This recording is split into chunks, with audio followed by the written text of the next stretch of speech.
Meanwhile, across America, statues are being toppled. Streets and schools have been renamed. We're in the middle of a revolution, remember, all for the sake of purging the memory of long-ago racism. But in New York, they have a very different plan. They're now honoring a genocidal dictator. Amazing.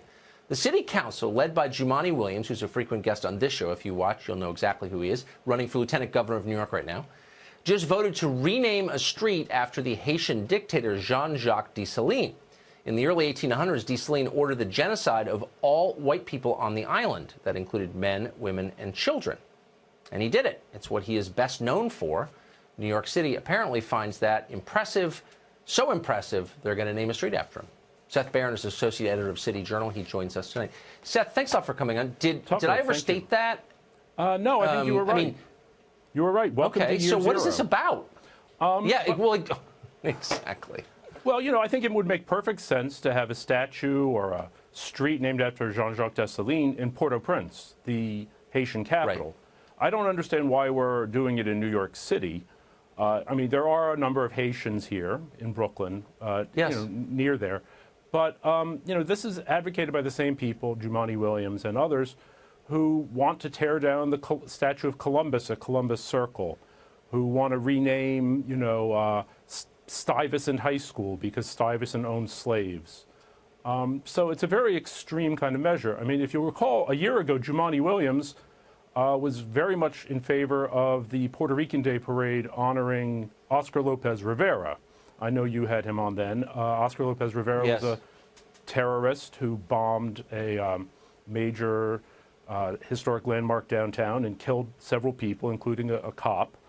But this is who, there he is. This is who the city is now apparently honoring and favoring. I mean, there are a couple of interesting things about this, but the first is that multiculturalism isn't real. So we were told that multiculturalism is when lots of cultures kind of coexist happily and all that.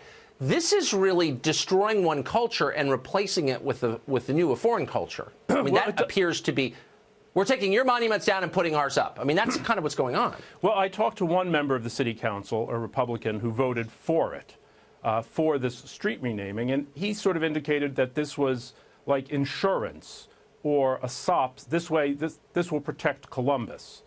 Like, if we give them this street for after Dessalines, then they won't come after Columbus. And I said, that's like the strategy of feeding your friends to the crocodiles in hopes that they'll eat you last.